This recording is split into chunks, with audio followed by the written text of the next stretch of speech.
Today in class we did operations with numbers in scientific notation. Operations meaning we multiplied and divided and added and subtracted. So in this question we hear that a lightning bolt produces 1.1 times 10 to the 10th power watts of energy in 1 second. How much energy would that bolt of lightning produce if it lasted for 24 hours? Well, as you can see, the first thing that needs to happen is we need to identify how many seconds are in 24 hours, and that has been done right here. So 24 hours is 86,400 seconds. Now I have to determine what operation do I need to use. Well, we need to take the amount of energy in 1 second and multiply. So we need to understand that we are multiplying during this problem. So let's go ahead and do this. Our first number is already written in scientific notation for us, 1.1 times 10 to the 10th. And now I'm going to multiply that by 86,400, which we can pretty simply convert to scientific notation. Remember, my decimal point is at the end, so I move at 1, 2, 3, 4, and I'm going to have 8.64 times 10 to the 4th. Now I simply need to multiply these two numbers together. Well, the nice thing, and one thing that we've learned over the past few weeks, is that multiplication is commutative and I can do it in any order. So I can do 10 to the 10th times 10 to the 4th, and then I can focus on these numbers that are by themselves. So let's rearrange that now. So I'm going to have 1.1 times 8.64, and then that's going to be times 10 to the 10th and 10 to the 4th. So when I have bases that are the same, I can simply write, I can add the exponents. So I can do, so essentially this would be 10 to the 10 plus 4. All right. So now I'm going to have 10 to the 14th. And over here, 1.1 times 8.64 is 9.504.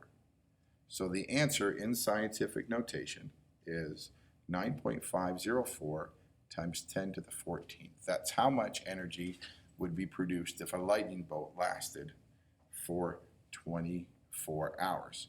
And because this is a word problem, we should probably include our unit. Now, next problem is similar. We're still using scientific notation. So I have 7 billion people in the world. I'm probably going to have to put that into scientific notation. Remember, billion usually means 9 zeros, okay? So I'm going to have 7 times 10 to the 9th people in the world, and there's 2.306 times 10 to the 7th people in Australia. And they want to know what the difference is in those two numbers. Well, difference, that should be, let us know that we are subtracting. So we're going to subtract 7 times 10 to the 9th and 2.306 times 10 to the 7th.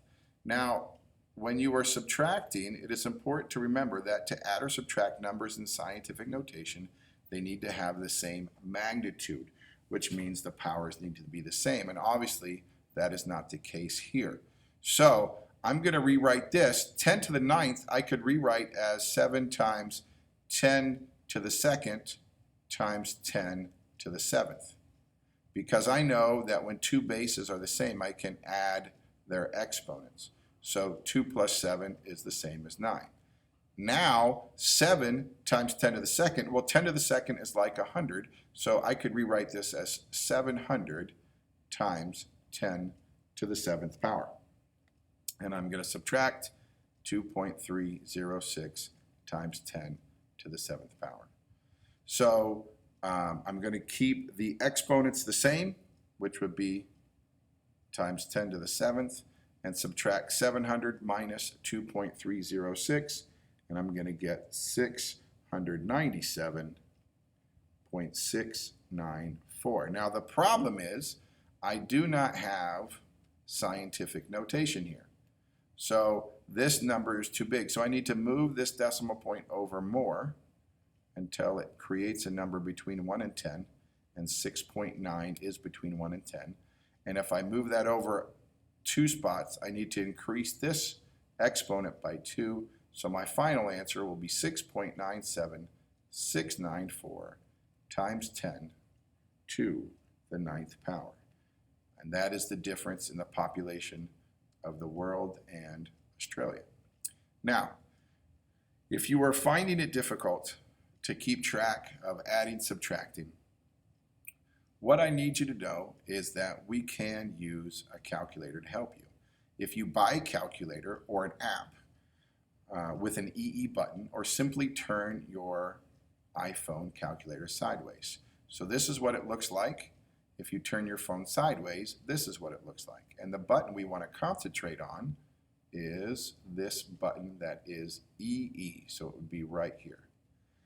Now, watch how easy it is to do the 2 previous problems using the EE button. So the first problem, we did 1.1 times 10 to the 10th times 8.64 times 10 to the 4th. Well, to use the EE button, I would simply do this. I would type in 1.1, and the EE takes the place of the times 10. So I would do 1.1 EE and then put in the exponent 10, hit the multiplication button, and then 8.64 EE 4, and press equals, and I have my answer. I can also do the same thing for the second problem where we did subtraction. All right, I had 7 times 10 to the 9th power minus 2.306 times 10 to the 7th. Well, using the calculator, I can simply do 7 EE 9 minus 2.306 EE 7, and then hit equals, and I have my answer. Hopefully one of these methods has been helpful and useful for you to finish your homework. Thank you very much for watching the video.